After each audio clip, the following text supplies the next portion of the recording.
Selamat malam, dokter dan juga rekan-rekan sejawat sekalian. Mohon diizin perkenalkan sebelumnya nama saya Sanggita Novi Krisnada BKN. Di sini saya akan menyampaikan beberapa materi mengenai nyeri. Adapun beberapa agenda di sini akan saya bahas. Yang pertama itu adalah definisi dari nyeri itu sendiri. Kemudian patofisiologi nyeri yang meliputi dari transduksi, transmisi, modulasi, dan juga persepsi. Kemudian selanjutnya dilanjutkan dengan penjelasan mengenai penilaian nyeri, di mana itu ada dua, yang bersifat unidimensional dan juga multidimensional. Kemudian yang terakhir mengenai step leader WHO, yang dimana ini merupakan penjabaran dari penanganan nyeri, baik itu nyeri ringan, sedang, dan juga berat. Untuk yang pertama, definisi dari nyeri itu sendiri, berdasarkan International Association for the Study of Pain, itu merupakan suatu pengalaman sensorik dan juga emosional yang tidak menyenangkan disertai dengan terjadinya kerusakan dari jaringan. Di mana untuk patofisiologi dari nyeri sendiri itu meliputi 4 hal. Yang pertama adalah proses transduksi. Jadi untuk proses transduksi ini suatu proses stimulus atau disebut juga noxious stimuli yang akan diubah menjadi suatu aktivitas listrik pada ujung-ujung saraf. Kemudian dilanjutkan dengan proses transmisi, di mana untuk proses transmisi ini merupakan suatu proses penyaluran impuls melalui saraf sensoris, di mana untuk proses transmisi ini adalah merupakan kelanjutan dari proses transduksi, di mana di proses transmisi ini terjadi impuls sarafnya itu akan disalurkan oleh saraf alfa delta dan juga serabut saraf C sebagai neuron pertama dari perifer ke medula spinalis. Kemudian dilanjutkan dengan proses modulasi, di mana proses modulasi ini suatu proses interaksi antara sistem analgesik yang bersifat endogen dengan impuls nyeri yang masuk ke kornu posterior dari medula spinalis. Untuk sistem analgesik endogen ini itu terdiri dari noradrenalin, serotonin, kemudian ada juga endorfin dan juga enkefalin. Di mana untuk analgesik endogen ini yaitu mempunyai efek menekan dari impuls nyeri pada kornu posterior di medula spinalis.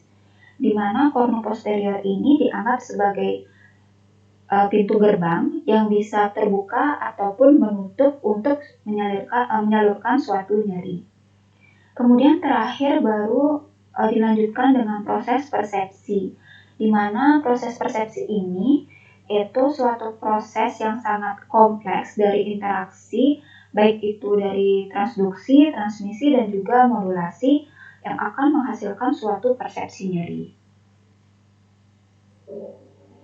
Kemudian selanjutnya penilaian nyeri, di mana untuk penilaian nyeri tersebut seperti yang sudah saya sebutkan tadi itu ada yang unidimensional dan juga multidimensional.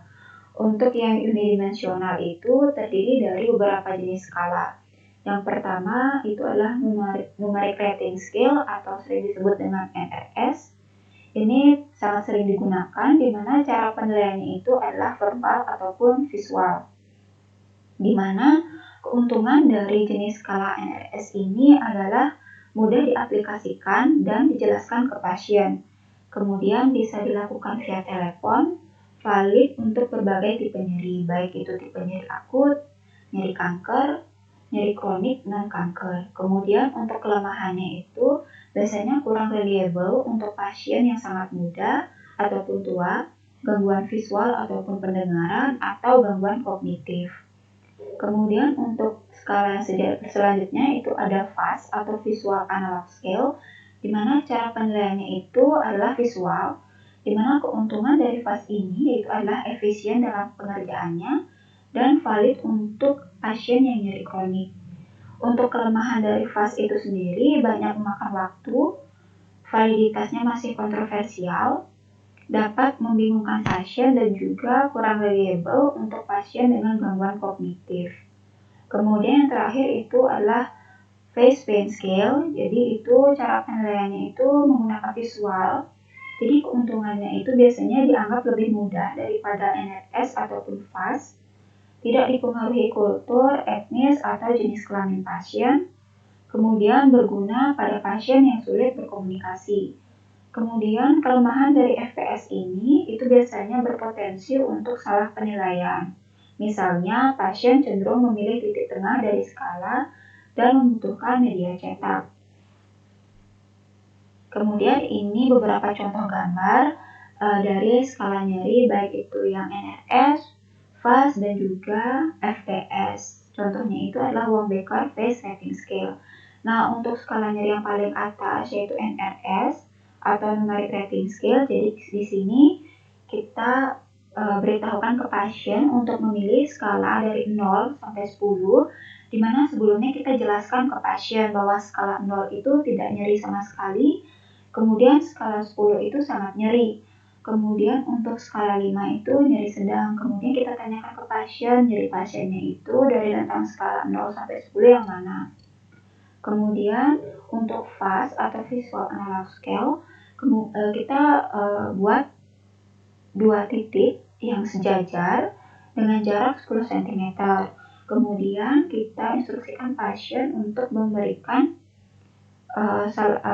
gambaran titik di antara kedua titik yang kita gambarkan yang dengan jarak 10 cm tersebut. Kemudian kita ukur titik yang pasien gambarkan dari titik 0 cm sampai titik terpanjang yang pasien berikan tanda. Kemudian kita ukur dalam cm. Kemudian yang terakhir untuk Wong-Baker Face Rating Scale ini kita bisa print dulu untuk Wong-Baker Face Rating Scale-nya, kita cocokkan dengan visual dari pasiennya. Kemudian selanjutnya alat penilaian nyeri yang multidimensional itu yang pertama ada Brief Pain Inventory atau disingkat dengan BPI, di mana cara penilaiannya itu adalah visual. Untuk keuntungan dari BPI ini itu adalah reliable dan valid untuk berbagai kondisi klinis, baik itu nyeri kanker, non-kanker, dan lintas budaya serta bahasa. Kemudian tersedia dalam beberapa bahasa, kemudian cepat dalam menilai intensitas nyeri dan juga disabilitas. Catatan yang penting pada BPI ini itu digunakan pada praktik klinik dan penelitian, pilihan sangat bagus untuk pasien dengan nyeri yang progresif. Kemudian selanjutnya jenis skala yaitu IPA-AI atau Initial Pain Assessment Inventory, di mana cara penilaiannya itu adalah visual. Untuk keuntungannya itu dapat dilakukan oleh pasien atau klinisi, terdapat diagram ilustrasi lokasi nyeri. Kemudian selanjutnya jenis skala McGill Pain Questionnaire atau MPQ. Cara penilaiannya itu adalah verbal, di mana keuntungannya itu sudah diuji secara luas, menilai aspek sensorik dan juga afektif dari nyeri. Formulir yang singkat hanya memakan waktu 2-3 menit.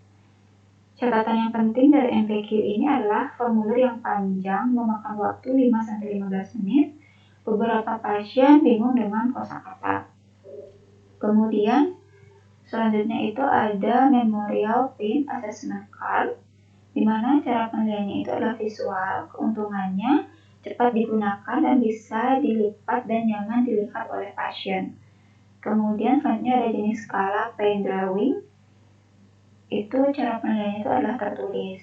Jadi keuntungannya itu dapat menunjukkan gambaran nyeri secara sekilas, misalnya radikulopati, neuropati, neuralgia, dan juga artritis.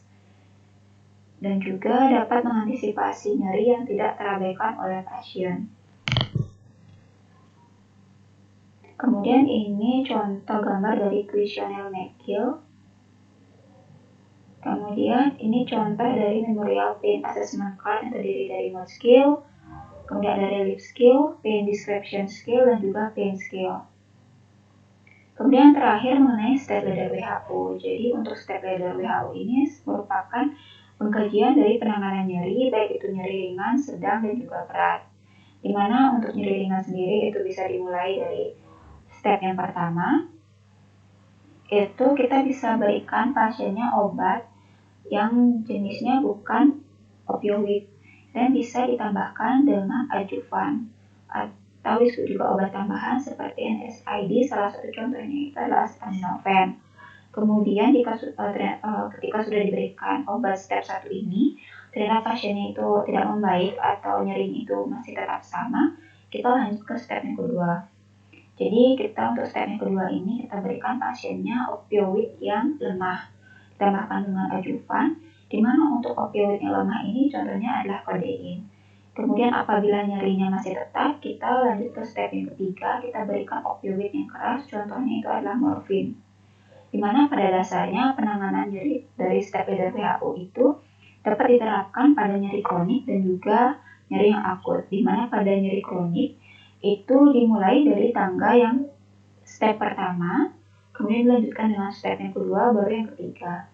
Kemudian untuk nyeri kronik itu dimulai dari tangga step yang ketiga terlebih dahulu, baru diikuti dengan step yang kedua, dan yang terakhir itu adalah step yang pertama.